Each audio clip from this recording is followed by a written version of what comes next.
Well, I've sort of been provoked into making this video before I should be, because I'm really not ready.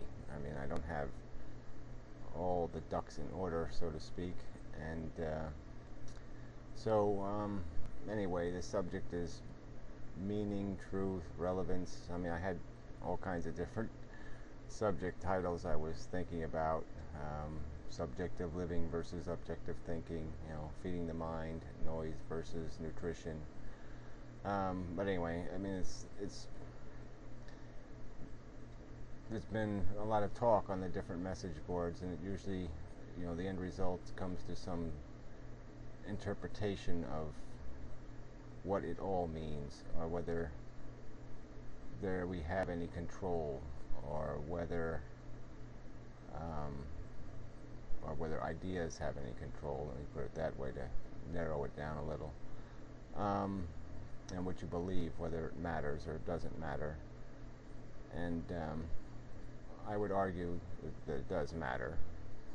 And I guess I would first, let's build a premise that I'm going to have to build everything else on. So let's have the premise that meaning is a concept. It's something we understand mentally, intellectually, something we appreciate on that level. And it's made out of truth, all kinds of truths, constructed. It is itself a truth. I mean, it exists out there. Truth is, to me, it isn't physically exist, but it exists as a real thing. It's something to be discovered. It's something to be appreciated, interacted with, and it's out there already. It already exists. It's we can't change the truth. We can't affect the truth. All we can do is hope to understand the truth, and then to affect what the future truth will be. The destiny is set. All these things are set, but I'm just saying, as realistically as conscious creatures, we're involved in a sense that we're appreciating every moment of it. It's very personal and very real to us, and we are struggling with it. We aren't just, it isn't obvious, and it isn't I can't think of the right word, but it's not something we have to work at it, and we have to mimic in our heads what reality is, in terms of we have to mimic that understanding, and that's the reality. The understanding is out there, the truth is out there, and we just have to recreate it inside of ourselves, a copy of it, a duplicate. And so that's the search. And then the question becomes, everything has a zillion truths tied to it. And we have to discern what truths are important and what truths are meaningless, in terms of giving things meaning. Because we can't understand something for its million components. We can only understand it, a summary of it. And so we have to label it. We have to understand it as, we have to do that labeling correctly. And so we have to discern what is important to know and what isn't important to know. And then we have to logically mix all this knowledge that we acquire, these pieces of truth, and stir them and manipulate them until a new truth rises out of them. And then we've discovered a new piece of the puzzle. And that's sort of what the mind and our knowledge base and our understanding, it's mixing and turning to find a new sentence, a new a new statement, a new reality that will become part of the mix now. But that new reality, that reality can't become part of the mix until we identify it, until we recognize it. We have to recognize a truth before we can build on the truth.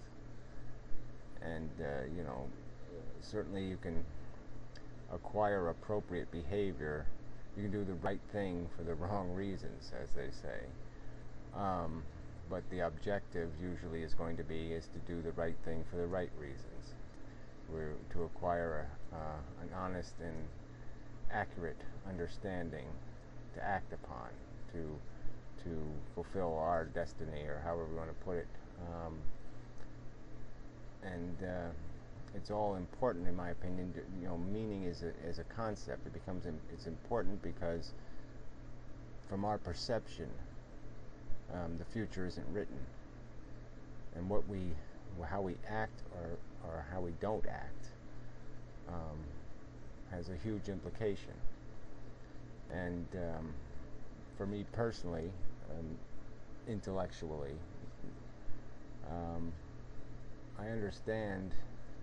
My understanding compels me to fight with what exists in the minds of man, just because there's, in my opinion, we're heading for a brick wall. And if we don't change direction, there's going to be a catastrophe, and intelligence is going to be lost, and wisdom is going to be lost, and that to me would just be, that would be a holocaust. I mean, that would be the worst holocaust, is to lose what humanity has struggled, and what life on this planet has struggled so hard to achieve, in a way. I mean, not that it did it deliberately, but intelligence is the real fruit of life on Earth. I mean, that's the thing. That's the flower. That's the beauty of it. Is this whole idea that we can understand existence, that we can understand ourselves, our place. We're not just rats in a maze. We are able to step out of the maze and understand the maze. And maybe in doing that, we won't find answers that are personally comforting, but we will find the truth, and that's that's a grand accomplishment, in my opinion. I mean, intelligence almost compels you to seek intelligence, to understand more. I mean, a little knowledge just makes you hungry for more, and I think ultimately it's meaningful, because then the second question becomes, well, obviously we're just thinking, and it was just that, thinking, and it didn't have any consequence. Well, then who would care? Yeah, I mean, knock yourself out. But the point is there's this thing held in the balance. It's this this struggle that life has gone through, and there is a consequence. There's this thing called suffering, and it exists. It's a reality. It's another one of these immaterial realities, but it's a reality, and it's got to be accounted for. We can't just ignore it and pretend it's not a problem, because it is. And what we do will change the dynamics of this engine, and it'll either create more suffering or it can create less suffering. It'll be, it's under our control, and being at that and having that under our control is a profound responsibility. And so that's why it's important. That's why I'm having this conversation, not because I just like to have conversation.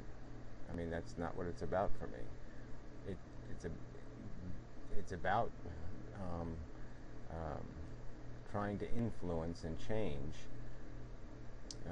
the social dynamic, because if we don't change the attitude, and we don't change the understanding, if we don't get rid of the immaterial truths that people are living by, and the false ones, and replace them with important ones that they can focus on, and change behavior, like I said, I think we're doomed. I don't think we're going to get out of this century alive as a species, as a culture, as an intelligence in the universe.